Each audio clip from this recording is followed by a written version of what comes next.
आज बहराइच अपने गौरव के साथ आगे बढ़ रहा है। आज बहराइच में महाराजा सुहेलदेव के नाम पर मेडिकल कॉलेज है,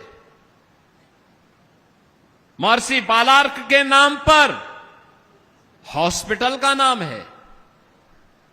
आज बहराइच से लखनऊ तक 4 लेन की सड़क के निर्माण के लिए धनराशि स्वीकृत हुई है और आज तो बहराइच एक बार फिर से नए बहराइच के रूप में आगे बढ़ता हुआ दिखाई दे रहा है।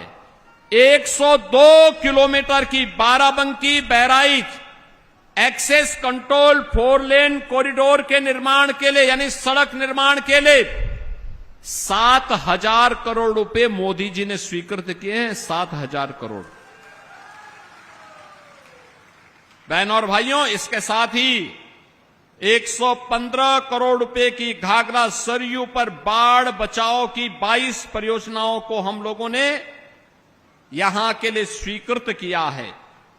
रुपईडीहा सीमा पर एक बड़ा इंडस्ट्रियल लॉजिस्टिक कॉरिडोर को विकसित करने की योजना यह भी वहां पर तैयार की गई है नेपाल बॉर्डर पर। और इन सब कार्यों के कारण अब मैं कह सकता हूं एस्पिरेशनल डिस्ट्रिक्ट से इंस्पिरेशनल डिस्ट्रिक्ट बना है हमारा बहराइच। यानी बहराइच में अब पूरे देश के अंदर अब नए जो डाटा आते हैं जिसमें बहराइच सबसे पीछे रहता था, अब देश के अंदर जब बुनियादी ढांचे में पूरे देश में एस्पिरेशनल डिस्ट्रिक्ट की रैंकिंग जारी होती है तब देश के अंदर पहली रैंक स्थापित किया है बहराइच ने। कृषि में दूसरी रैंक आई है बहराइच की और शिक्षा में बहराइच की आई है 4थी रैंक। ये है अब बहराइच की नई पहचान। बहनों और भाइयों, बहराइच की इस उपलब्धि के लिए नीति आयोग ने 21 करोड़ रुपए भी बहराइच जनपद को अलग से दिए हैं।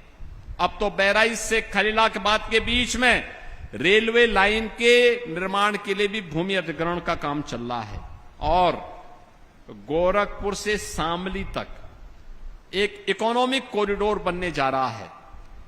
इसमें भी बहराइच से होकर के वह कॉरिडोर जाएगा।